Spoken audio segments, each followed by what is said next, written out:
Are you bored? Do you have that want to get away from it all feeling? Then why not get up and go as you are to 7 Front Street? If you hurry, there's still time to join the popular author Kenneth Allen King on his weekly visit to this famous waterfront night spot.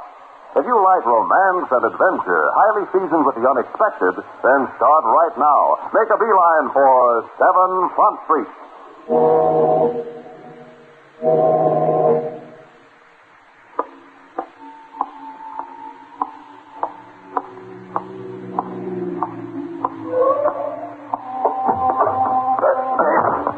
Hey, what's the big idea? Why don't you look where you're drawing? You and Allah forgive me for my clumsy. My excitement at returning to 7 Front Street, I must have forgotten that other people exist. For a guy your size, that could be dangerous. You don't mind my asking, Lil isn't by any chance throwing a pre-Halloween shindig tonight, is he? Pre-Halloween? Oh, you refer to the Christian festival, the evening preceding All Hallows and All Saints Day, October 31st. And my dress. Perfect for the occasion. You don't even need a mask. In the Arabian desert, I could say the same about you. But you will excuse me now. I'm already late for my appointment. Again, I express my regret for having bumped into you. Oh, that's all right. I'm glad you did.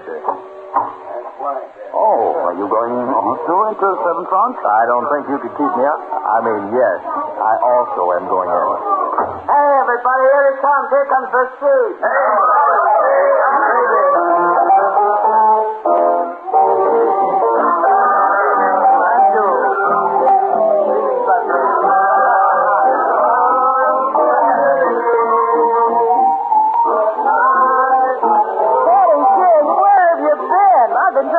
On the phone all afternoon to tell you about the Sheik coming to town. Hey, he's got a story for your book that'll knock you right out of your pin. He's also got a frame that has the same effect. He bumped into me outside. Huh? Who is he? A fugitive from MGM Pictures? Sit down and sharpen your pencil. And better use your asbestos notepad. His story's a fire hazard.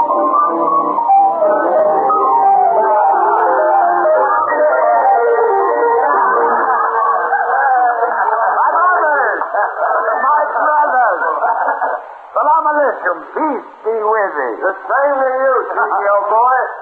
Once again, Allah has granted me the privilege of another pilgrimage to your wonderful land and my beloved 7 Front Street. By the sacred star of the East, I hope that the past year has been as kind to you as it has to me. Come now, share my happiness with me. As we say in Arabia, the drinks are on me. When does he pitch his tent and the dancing girls come in?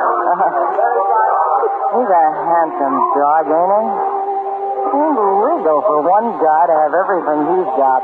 From that look in your eye, Lil, his story will get my book banned in Boston. No, nothing like that, Kevin. No? Try taking notes. Name? Ahmed Ben Youssef. Mm-hmm. Youssef is Arab for Joe. Right. Ahmed's father was a big-shot sheik. In Arab, they call it Sheik. And he was loaded with what passed off for Arabian dough and enough power to keep it. Mm-hmm. When Ahmed came of age, he got the surprise of his life. For instead of taking over the tribe like was the custom, the old man decided that the boy should go to America to make a study of the more modern ways of living, of civilization. Now, Ahmed had his heart set on leading his father's desert tribe, but he was an obedient son, and off to America he went. Ahmed's first visit was to a big oil man who'd done business with the old chief, and who promised to look after the boy. Ahmed, do you have anything special in mind you'd like to learn about America? My beloved father, Allah protect him, spoke of America as a country of 48 great tribes living in peace with each other. The small and weak with the large and powerful. Tribes? We don't have any Arabs over here. Oh, tribes. You mean states? 48 states. My father called them tribes. He wanted me to come here to learn their secrets, to make me better suited to succeed him as leader of the tribe of Arab and us. But I don't quite get your father's idea. I mean, why he should want to improve on the perfect setup he's got.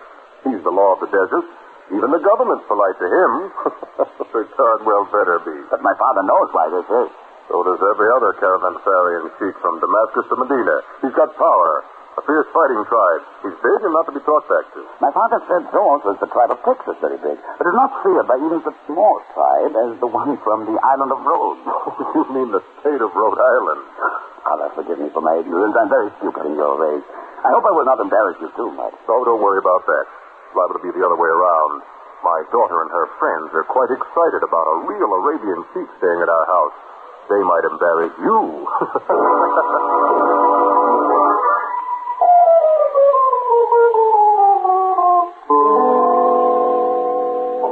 Before Ahmed knew it had hit him, he was a big man of the social set, with a heavy accent on the female end of it. And he made great progress in the study of the American way, but not of our government. Come on, Ahmed. I'll give you another dancing lesson. We can't have you going back to Arabia without knowing how to cut a rug. I'm very sorry, mademoiselle, but I have to promise. I know. You promised to raise a braid and you'd meet her out on the terrace. I heard. But, what do you think you'll learn about America from her that I can't teach you? oh, but she is out to learn of Arabia from me. Oh, I beg your pardon. That's one angle I didn't think of. Too safe for police? I don't quite understand. You will before you go back to Arabia. Salam alaikum, handsome. Seems they're learning my ways more quickly than I theirs.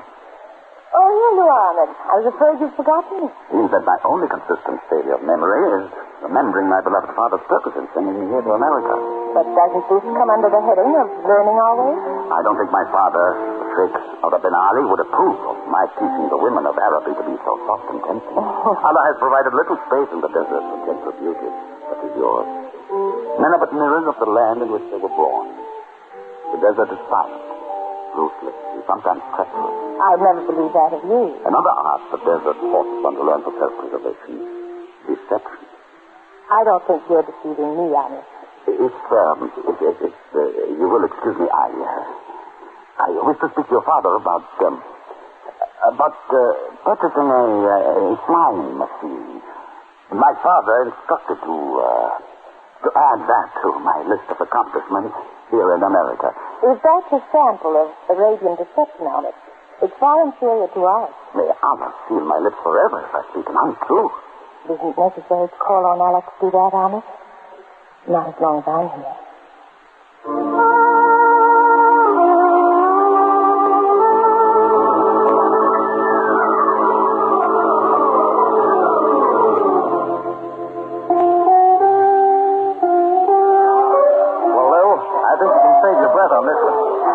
Just how the story's going to end. Ahmed went for Braden's daughter and told the old man to get another boy to head up his tribe. Okay, Junior. You write it up that way in your book. And I'll give the real story to Sammy Kane of the time. Huh? Well, isn't that the payoff? No.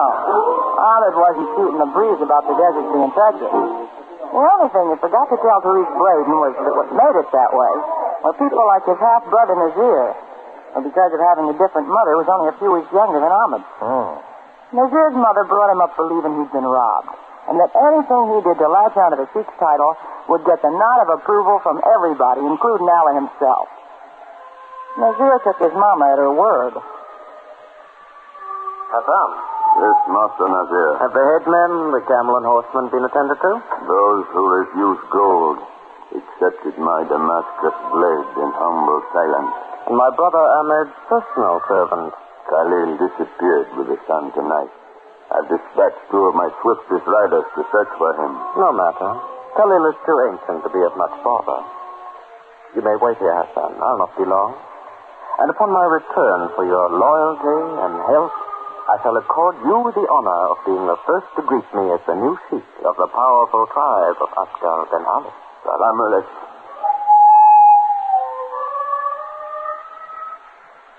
Terani Billah, Ya Sheik Babak Anadakamit. By the Lord, thou seest me, my father, and I do enter, sir, under thy protection. What? Oh, Nazir. What foul wind brings thee into my tent at such an hour? The light of your lamp, sire. Allah curse my eyelids for refusing to shut. What do you want? Your amulet. What? Oh, for the phase of a full moon, your eyelids have refused to close because of your concern for Ahmed. 4 ships have docked at Medina, laden with everything but news from heaven. Before you sent Ahmed to America to study the ways of its people, you told him that in the event Allah should call you in his absence, I would inherit your amulet to lead our tribe until he returned. Nazir, you have been cursed by your mother with a treacherous heart. Do you think I would allow you to usurp Ahmed's rightful place and to defile the honor of my tribe? Besides, do I look as though I've been called by Allah? No, my beloved father. But in a few moments, you shall.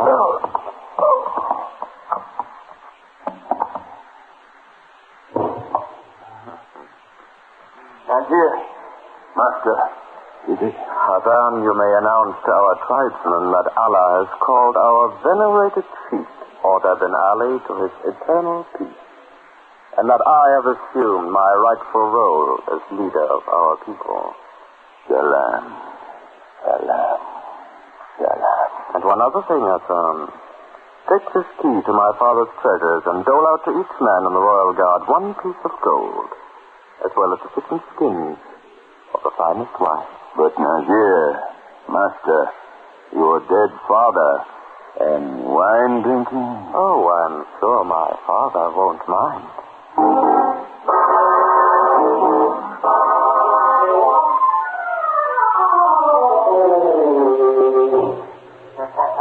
You don't think you know how the story ends, Kenny? Well, you sort of threw me a curve with this Nazir character rubbing out his old man and taking home. A couple more curves I'll throw you. If you'll hold base a few minutes while I give my clam chowder a look in. I'll go outside for a few minutes. Well, I think Lil pulled my leg tonight. What? Not about the Sheik, she ain't. Oh, it's you, huh? Nice of you to be recollecting me, Mr. King. I know there ain't no use in me trying to interest you in my story tonight. On account of you was lucky the Sheik blew in. A good story, huh? Of the rarer type, like mine. Now, look, fella, you think I'd ever pay you $50 for a story without even knowing what it's about? You just offered to knock it. Okay, Mr. King. I'm not overly eager to bare my soul for money. And if it was not essential, I would skip the half a yard. But why is $50 essential? That's the snapper to the story. Say, I see Lil coming back through the glass. You better go back. Oh, thanks. Not itching for the rest of the Sheik story, are you, Kenny? Now, quit stalling, Bill. What happened after Nazir throttled the old Sheik and set himself up in Ahmed's place? Well, as you can imagine, it was months before Ahmed learned that his father was dead. Meanwhile, Ahmed did buy an Army surplus plane and managed to learn to fly it fairly well. Considering the little time Therese Braden let him out of her sight. Yeah. Then one day, a weird-looking character came up to the Braden mansion, asked for Ahmed, and told him the story. I do not believe a word you say. Lying filth comes from your mouth. You are lying, aren't you? Tell me you are lying before I tell you apart. Take it easy, pal. What point would there be in me lying to you? This old earhead come up to me on the docks, asked me to deliver a message to you that your old man kicked the bucket a couple of months ago. It's some flyway took over his job and was running your pop's joint right in the ground. He also said that you should stay where you were, not to come back, because it wasn't healthy.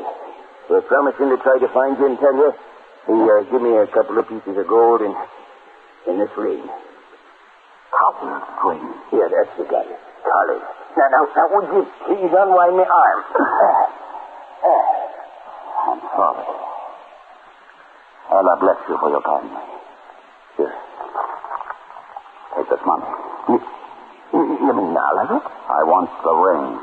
It isn't worth that much, pal. It's only a little gold band with a little Arab doodad on it. To me, it's worth a kingdom. Salam alaikum. Huh? Oh, same to you, pal. And many others. Teresa. Oh, Ahmed, you frightened me. I knew you'd come in if I started to play that song, but usually you're more tranquil. Teresa, I must return to Arabia. Immediately. Why? What happened? My father, Allah rest his soul, is dead. My half-brother Nazir has taken over the leadership of our tribe, and I've been warned by my faithful servant Khalil not to return. Then why do it? And let a treacherous dog like Nazir usurp my rightful place? Crush every hope of my beloved father for a more peaceful, a more united country? Oh, for precious crawling soul. Teresa, you will go with me. As an Arabian sheikh, I have the authority to proclaim you my legal bride. Later, I will submit to a Christian marriage. Are you serious? But I lift my eyes to Allah's heavens if I were otherwise. I'd be pleased Take only what you need for the trip. You will buy clothes in Damascus or Paris later. Ahmed, you're talking like an idiot. I'm not going anywhere with you. Certainly not as your wife. You are already my wife. I have proclaimed it. Oh, don't be stupid. You're not an Arabian. Over a full moon ago, you avowed your love to me. Of course I was fascinated by you. What woman wouldn't be?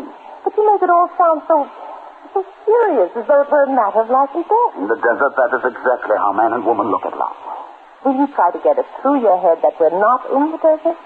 That geographical discrepancy I shall rectify.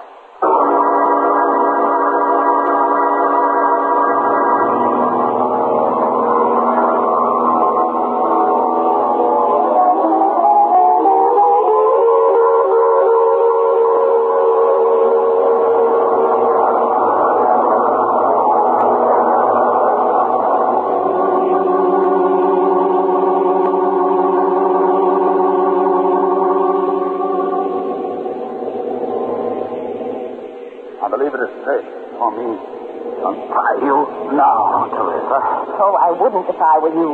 After all, we're only several thousand feet in the air, probably over the ocean. I had to take you with me, Teresa. Please don't be afraid.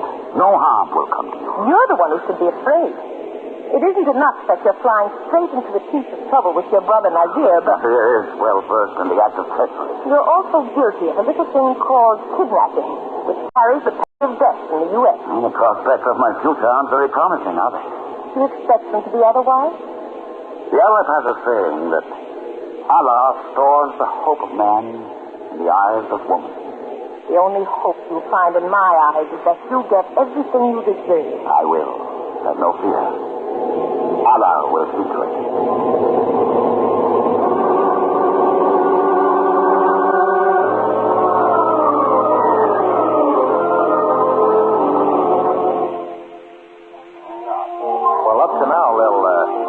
Ahmed's story made sense, but why did he suddenly go dime novel? Stick his neck out on an international scale by shanghaiing the oil man's daughter. Well, why do you write books? Why does Einstein like arithmetic? Why do I run a joint like 7 Front Street? He just did it. The guy must be a hound for trouble. And he's got plenty of it when he landed.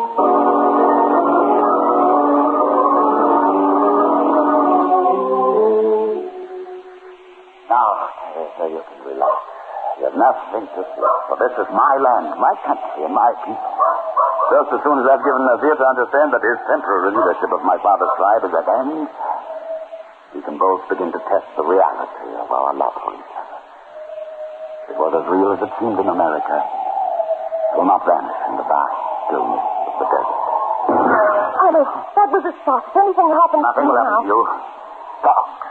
And at Nazir, my father's guards have become too lazy to identify the target. I will shoot the kill. And another word of filth from you, and your devil's head will roll in the sand. Yes, sir. And I'm glad of it. Maybe your brother Nazir is the civilized one. I warn you to halt, or I will shoot. You'll be dragged behind a horse from one end of the Sahara to the other for this. I'm the leader. Ahmed Ben Youssef. Take him, guard. Oh, there you tiger. I'm your sister. Ahmed Ben Youssef. Come on, my brother. Oh, Hassan, you must be more careful with your firearm. Here. Do you want me to forget you are my father's son and half-brother? If you wish, Ahmed. But for your sake, I would pray long and hard to Allah that I don't forget. Hassan, take him away and treat him as the half-brother of the Sheik of the tribe of Abdul Ben Ali. Until I give orders to the contrary. Yes, master. Salam alaik, my brother.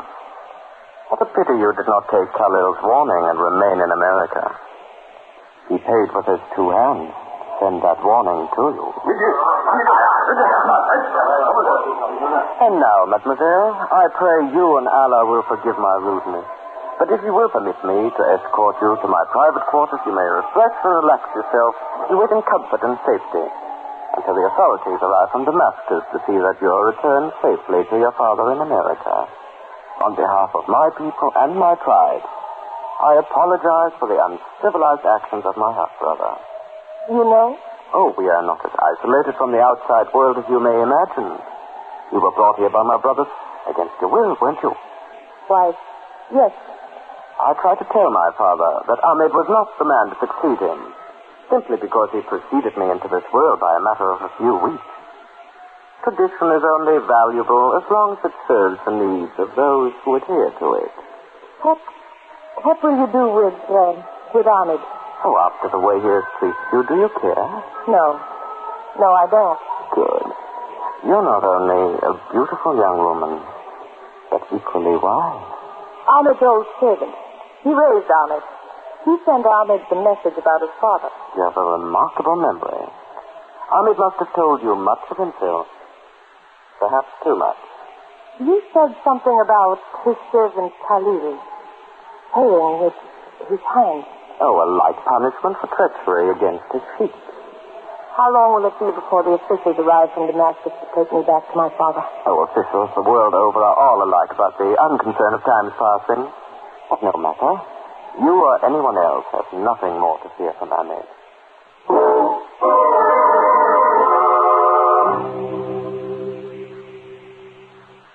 Ahmed, stupid as your actions for the American girl have proved you to be, you still should have no difficulty in realizing I will never relinquish this amulet, symbol of the power of the Sheik of our tribe. You obtained it with the blood of my father.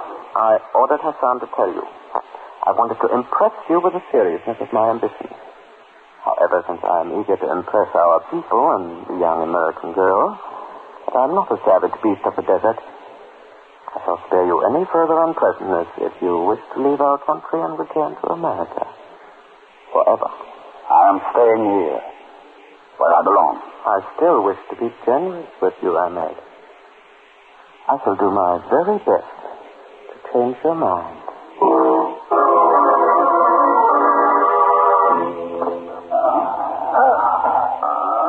Hassan, I think you might allow my brother to relax for a while.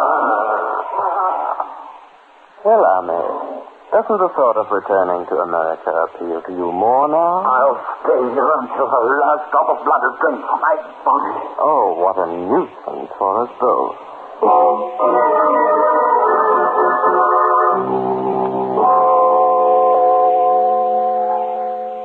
Thirsty, Ahmed?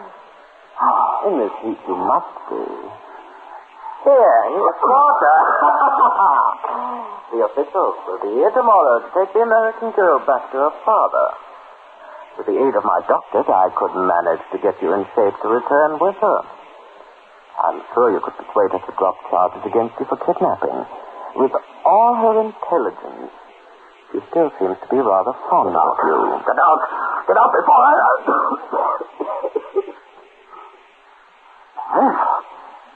You're delirious, Ahmed. Go away.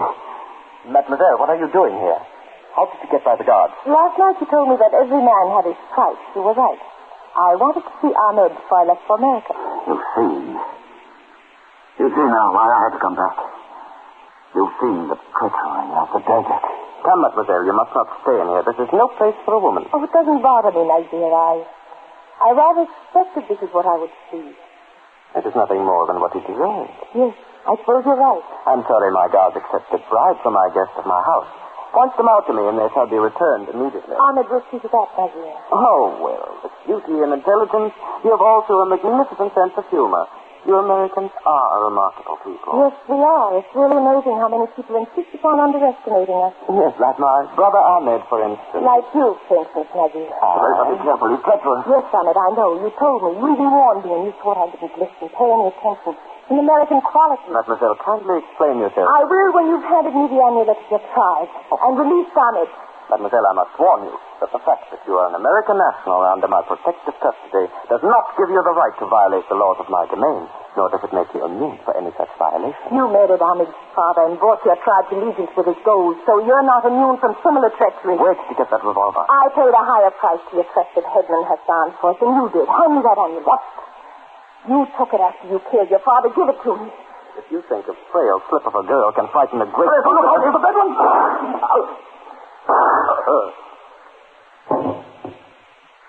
What has happened? I heard gunfire. Yes, Hassan. You'll hear more if you don't hurry and release Ahmed Ben Yosef. Sheik, here. What have you done to Put him? him in his place, that's all. Get doctors quickly, Hassan. One for Nazir and one for the Sheik Ahmed Ben Ali. Sheik, tell me, Ben. Hurry! Americans don't like to kill unless they're forced to. Yes, mademoiselle. Yes. What have you done? Why? Here, Ahmed. This is what you came back to Arabia to wear. The amulet of my tribe. But Teresa, I thought you hated me. So did I. Until I saw and heard what Nazir had done and was doing to you. You said you were pleased about it. But I deserved it. American wives are all like that, Ahmed. American wives? They cried and screamed and yapped their heads off at their husbands. Bounced rolling things off their heads at regular intervals. Wish them all the bad luck they can think of when they're mad at them. But let somebody else come along and so much as raise a finger at their man. There's war. You speak of wives. Didn't you say that as Sheik you had the legal power to pronounce me your wife? Another American trait, Thomas. We give the impression that we make light of the more serious things like marriage, but we don't really. Deceitful lot, aren't we? And by the way, Ahmed, will I be known as a seeker?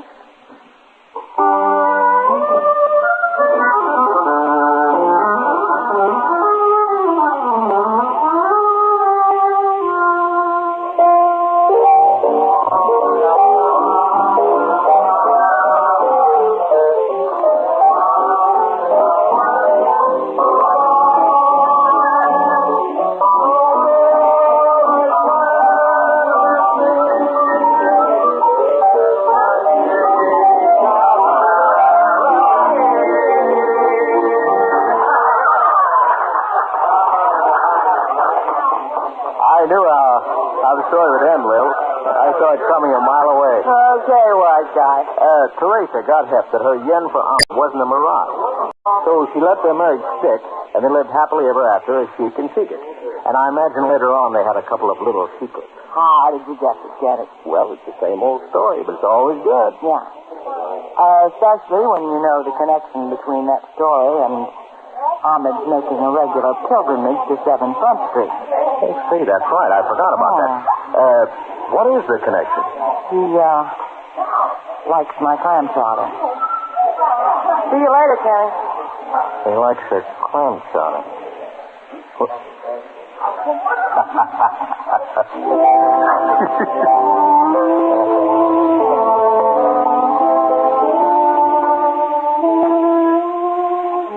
That Lil is a killer, all right.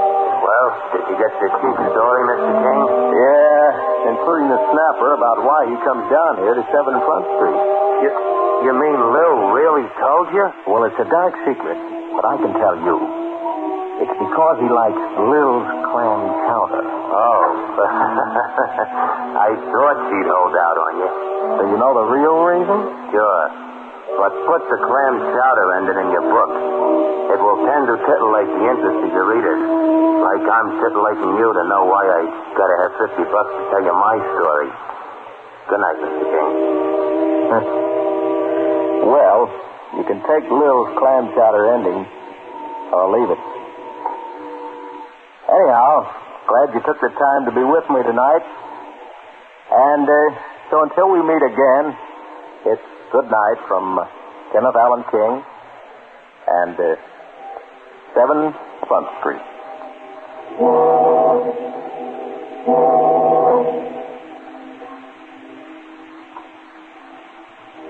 7 Front Street is presented under the supervision of Don Becker and is directed by Emmett Paul.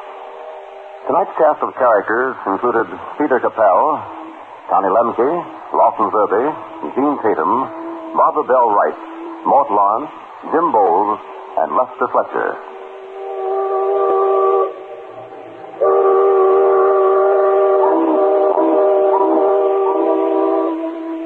This is the last broadcast in the current series of 7 Front Street. In its place, the Mutual Broadcasting System will present High Adventure, a dramatic program of action and adventure aimed to please the entire family. Be sure and tune in at the same time next week over most of these same stations for High Adventure. This program came to you from New York. This is Ralph Paul speaking, and this is the Mutual Broadcasting System.